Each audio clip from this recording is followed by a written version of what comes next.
I'm Dr. Ajay Gupta, working as Director Professor in Maulana Azad Medical College at Delhi. I'm making this video to share my views about coronavirus with general public at large in a different perspective. There's so much of fear and panic about coronavirus, which has brought the whole world to its knees and killed more than 8,000 persons.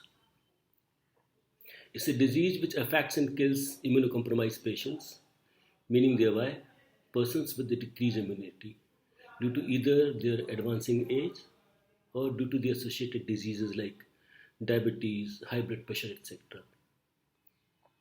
That is why the average age of patients who died in Italy of coronavirus was found to be 81 years.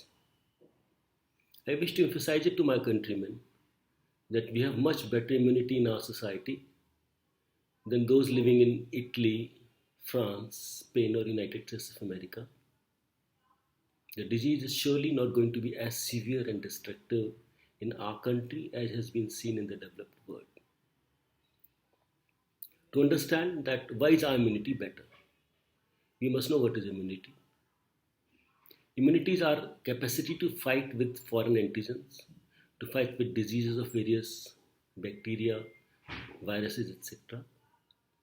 One develops immunity through periodic, low doses exposure to various antigens, through either the vaccinations or through the disease itself in our daily life. Our relatively unhygienic environment and high prevalence of various infective diseases like typhoid, malaria, dysentery, etc. It puts up to frequent sicknesses, but surely elevates our level of immunity than the people living in developed world. Undisputedly, you must make all precautions against spread of this disease, like distancing, like adopting good hygiene habits, etc. The government of India also is making all possible efforts to contain this disease through measures like quarantining the suspects, the easy availability of treatment, etc. But there's no reason to panic.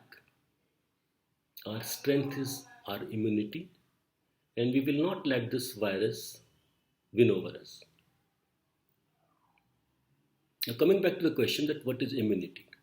Let's know what comprises immunity. It can be humoral immunity, which is available in fluid component of the blood called plasma in form of antibodies, or it can be a cellular one available through WBCs, the white blood cells.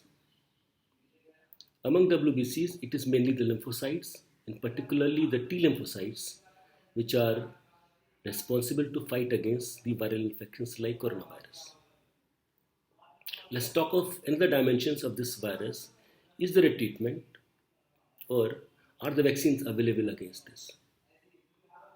There is no definite treatment known so far.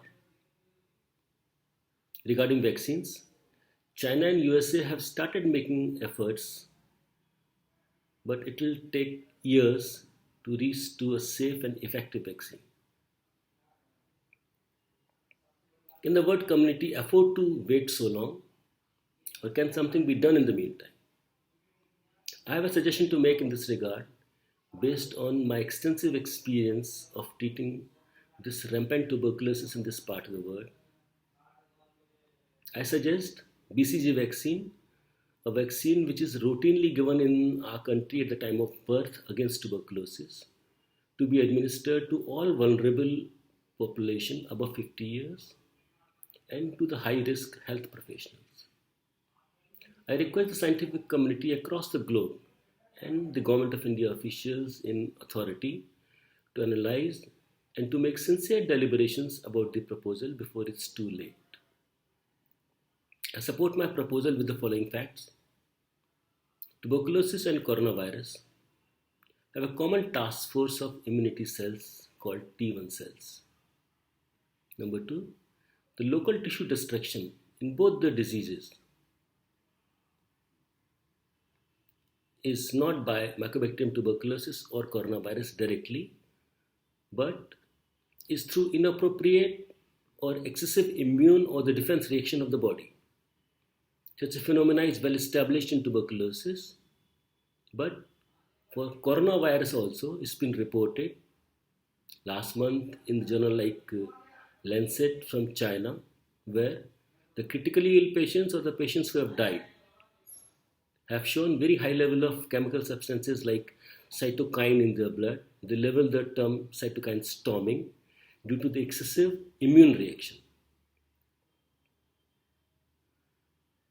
Number three, all the countries presently showing rampant and dangerous progression of the coronavirus in their population are the ones where tuberculosis is almost eradicated and where the practice of BCG vaccine has also been stopped for more than 2 decades.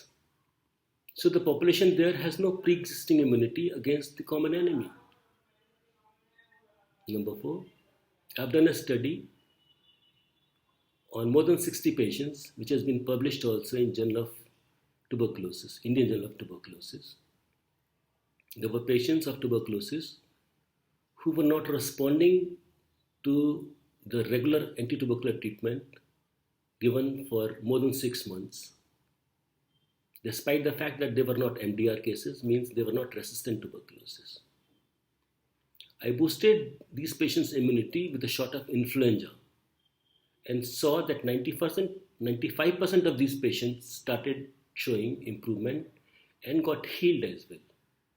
I see a similar phenomena with coronavirus also to work, where BCG should boost immunity against coronavirus.